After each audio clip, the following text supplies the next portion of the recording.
अस्सलाम वालेकुम फ्रेंड जी। मेरे दोस्तों, मैं हूं इंजीनियर रजा और आप देख रहे हैं हमारा YouTube channel Irtaza technical solution. आज की वीडियो एक 1.5 टन एसी इन्वर्टर के मतलब है। एक 1.5 टन का एसी इन्वर्टर जो है ना, वो कितनी बिजली कंज्यूम करता है, कितनी मीटर की मदद से मैं आपको लाइव इसको चेक करवाता हूं कि ये कितनी जो है ना वो वाटेज लेता है। एक डीसी अपना इन्वर्टर है 1.5 टन का, और इसको अगर महीने पे चेक करेंगे महीने की कितनी कंजप्शन करता है। अगर ये 12 घंटे चलता है या 24 घंटे में, कोई भी कैलकुलेटर आप निकाल सकते हैं। ठीक है, तो जी फ्रेंड्स, वीडियो के मेन पॉइंट की तरफ बढ़ने से पहले मेरी आपसे रिक्वेस्ट है कि हमारे चैनल को ज़रूर सब्सक्राइब करें, तो ताकि जो है ना इस तरह की नई से नई टेक्नोलॉजी की वीडियो आप तक पहुंचती रहे। चलिए जी दोस्तों, ये देखिए हमारे पास ये एक 1.5 टन का एसी इन्वर्टर है।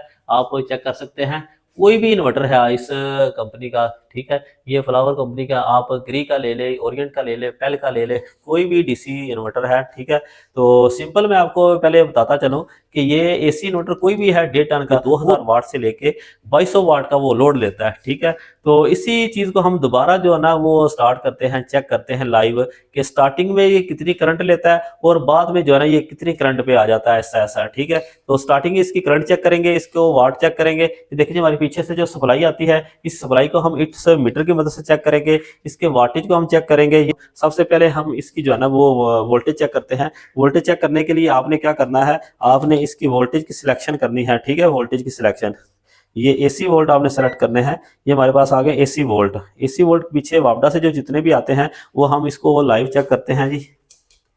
ये देखिए, ये वापडा के वोल्टेज हैं। ये देखिए, ये वापडा के वोल्टेज पीछे से कांस्टेंट रहते हैं, 235 या 236 वोल्ट होते हैं। ठीक है, वापडा के जो पीछे से आते हैं हमारे 232, 234, 236 वोल्ट एसी, ये पीछे वापडा से हमारे आ रहे हैं। ठीक है, इसी वोल्टेज के जो है ना हम इसकी पावर जो है ना अभी यहाँ से आ रही है। ठीक है, इसकी पावर हम यहाँ से देंगे। ठीक है, दे के आपको इसका लाइव मैं चेक कराता हूँ जी। ये देखिए जी, ये इसकी जो लीड है, इसके साथ बटन स्विच वगैरह नहीं लगा हुआ। इसके लिए जो हमने लीड तैयार की है वो लीड अभी हम इसके साथ लगाते हैं।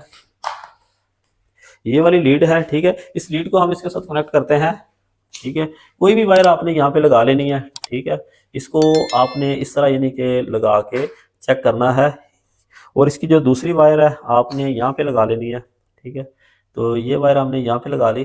ठीक है, तो कोशिश ये करनी है कि ये दोनों चीज़ें आपस में शॉर्ट ना हो। ठीक है, शॉर्ट ना हो। इस तरह यानी कि हम इसकी सप्लाई को यहाँ से देते हैं, यहाँ से सप्लाई देते हैं। ठीक है, ये देखिए, ये जोड़ जो हमारा लगा हुआ है ये बिल्कुल यानी कि दूर दूर होना चाहिए, ये नज़दीक नहीं होना चाहिए। ठीक है, और इसमें जो है ना ये हमारे पास डिजिटल मीटर है। ठीक है, डिजिटल मीटर, इसकी सिलेक्शन है, इससे पहले आपने इसकी सिलेक्शन कर लेनी है एम्पेयर के ऊपर। ठीक है, ये एम्पेयर के ऊपर आपने इसकी सिलेक्शन कर लेनी है। तो हमारे पास डीसी आ रहा है, हमने इसको एसी कर लिया। ठीक है, एसी करके जो है ना हम इसको कलम करेंगे यहाँ पे। ठीक है, ये देखें, इसको मैंने कलम कर दिया, ये हमारे पास भी आ रहे हैं 0। ठीक है, जब हम एसी को ऑन करेंगे, इधर से हम एसी को ऑन करते हैं जी। ठीक है, ये देखें, हमने एसी को यहाँ पे ऑन कर दिया। ये 26 डिग्री सेंटीग्रेड पे इसको सेट कर दिया। अभी हम इसके एम्पेयर चेक करें तो ये देखें, अभी एम्पेयर हमारे 0 हैं। ठीक है, 0.8 एम्पेयर आ रहे हैं अभी। अभी थोड़ी देर बाद जब कंप्रेसर चलेगा तो फिर इसके हम वोल्टेज चेक करेंगे कितने वोल्ट होते हैं जी। ये देखिए, ये डीसी इन्वर्टर होता है, ये ऐसा ऐसा यानी कि इसकी जो ना करंट बढ़ती है।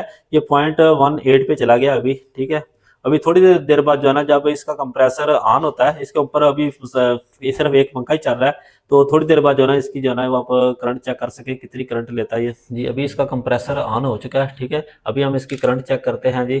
करंट चेक करने के लिए जो है पहले भी मैंने आपको बताया था, इसकी सिलेक्शन आपने सबसे पहले करनी है। ठीक है, उसके बाद ये देखें जी, ये ले रहा है अपना 6.40 एम्पेयर। ठीक है, अभी ये एसी जो है ना वो इसको हमने सेट कर दिया हुआ है, इसको 28 पे।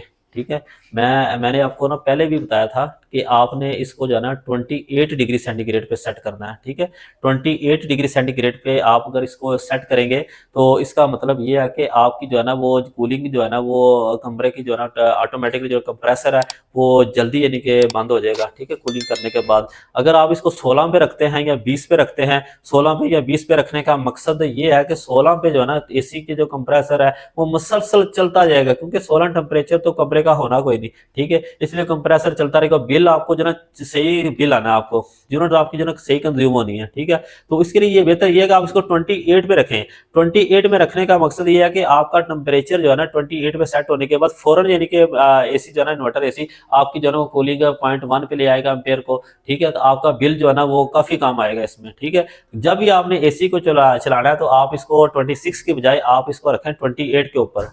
28 के ऊपर भी एक अच्छी कूलिंग होती है, ठीक है। तो इस तरह ये मैंने आपको करंट चेक करा दिया, ठीक है। इसके पहले मैंने आपको वोल्टेज भी चेक कराए थे। अभी हम इसकी अगर पावर को निकालें तो पावर को निकालने के लिए मैंने आपको दिखाया था कि ये हमारे पास ये एक मोबाइल है, ठीक। इसके ऊपर आपने जो वोल्टेज चेक किए थे 235 वोल्ट एसी थे हमारे। इसको आपने इसकी जो है ना पावर को मल्टीप्लाई करना, इसकी जो एम्पेयर आए थे वो आए थे हमारे पास 64 एम्पेयर, ठीक है। इसके साथ मल्टीप्लाई करना है, आगे आपने पावर फैक्टर हमारा 0.9, ठीक है। तो इस तरह यानी कि अभी हमारा जो है ना ये वाला इन्वर्टर एसी ले रहा है 1353 वाट, ठीक है। ये इनका एसी लगा हुआ है, ये है डीसी इन्वर्टर, ठीक है। ये देखें कितना कम लोड ले रहा है ये, ठीक है। अभी मैं अगर आपको दोबारा इसका लोड चेक कराऊं तो ये देखें लोड भी दोबारा हम देखते हैं तो दोबारा देखें ये आ गया है 5.67, ठीक है। 5.67 एम्पेयर ले रहा है ये वाला अभी डीसी इन्वर्टर। आम जो भी एसी होता है वो तकरीबन कोई 8 एम्पेयर, 9 एम्पेयर, 10 एम्पेयर भी चला जाता है, ठीक है। लेकिन ये फ्लावर कंपनी का ये डीसी इन्वर्टर है, यानी कि बहुत कम बिजली ये खाता है, ठीक है। बहुत कम बिजली ये कंज्यूम करता है। तो इसकी जो है ना ये अभी मैक्सिमम पावर पे चला गया था 6.4 पे, ठीक है। अब ये ऐसा ऐसा इसने डाउन आना है, जो कमरे की में कूलिंग शुरू हो जाएगी तो इसने ऐसा ऐसा डाउन चले जाना, ठीक है। अभी दोबारा हम इसको अगर चेक करते हैं जी, अभी देखें जी दोबारा हम इसके एम्पेयर चेक करें तो ये देखिए ये 5.43 पे आ गया, ठीक है।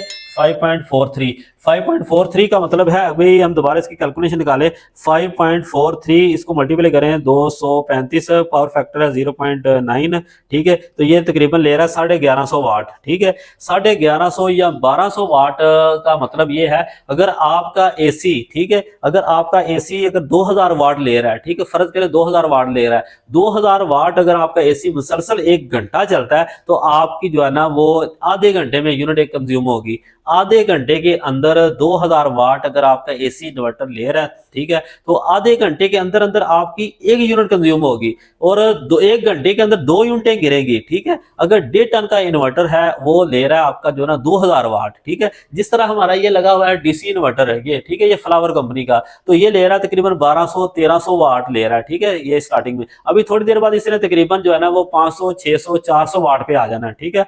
तो इस तरह ये हमारा अगर ये वाला इन्वर्टर जो है ना एसी इन्वर्टर मुसलसल चलता है, ठीक है, तो मुसलसल यानी कि 1 घंटे में ये वाली जो है ना इन्वर्टर एसी थोड़ी देर बाद यानी कि ये नॉर्मल जब पोजीशन पे आ जाएगा तो 1 घंटे के अंदर जो है ना ये कितनी यूनिट कंज्यूम करेगा, 1 घंटे के अंदर जो है ना ये तकरीबन 0.4 यूनिट कंज्यूम करेगा 1 घंटे के अंदर, यानी कि तकरीबन 2.5 घंटे के अंदर इसकी 1 यूनिट गिरेगी। इस तरह यानी कि अगर आप लगाते हैं, इसलिए डीसी जहां भी आपने लगवाना है डीसी इन्वर्टर लगाए।